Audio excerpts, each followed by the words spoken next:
When you guys watch the film with the plays with Patrice, the few pass interferences, Coach said yesterday that he really played it well, but he thinks he may have panicked because if he just returned back, perhaps he could have had picks. When you have such a young player like that, do a lot of good things in the situation, but then in the end not make the play, how difficult is it to translate to him that you were almost there, but you're one step away from getting it done? I tell you, you really tell those guys that you did everything right, and at the end of the route, you panicked. And the way you're going to not panic is that you repeatedly do it and practice the right way. So he's got to do it out here consistently and not get in trouble at the top of a route. Because he controlled both those routes about as well as you want a guy.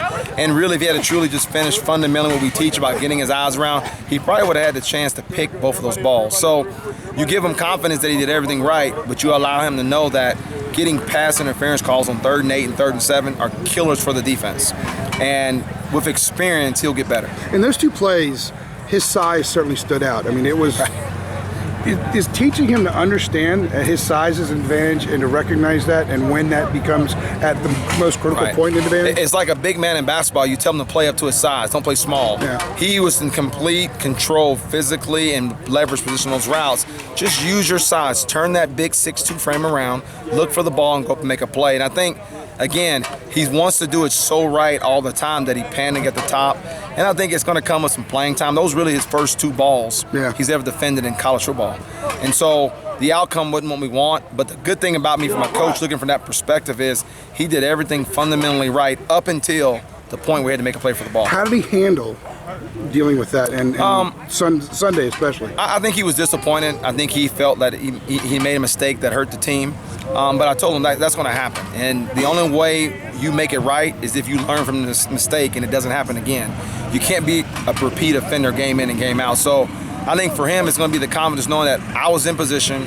I can't do things to let my team down because I was in control of the route. When the average fan thinks of the secondary, they just think of defending passes. But obviously, run support's a big thing. And with some of the issues up front right now, they're not very healthy. You got a lot of newness at linebacker. How do you think your group did supplying run support? I know this. In this defense, you got to do your job. No matter what's going on field, you can't try to do someone else's job. So when it calls for us to be in run support, we got to do our job.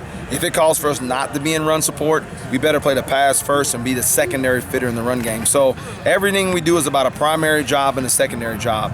And based on our defensive call, the one thing we can't ever do is have guys try and do their job and someone else's job.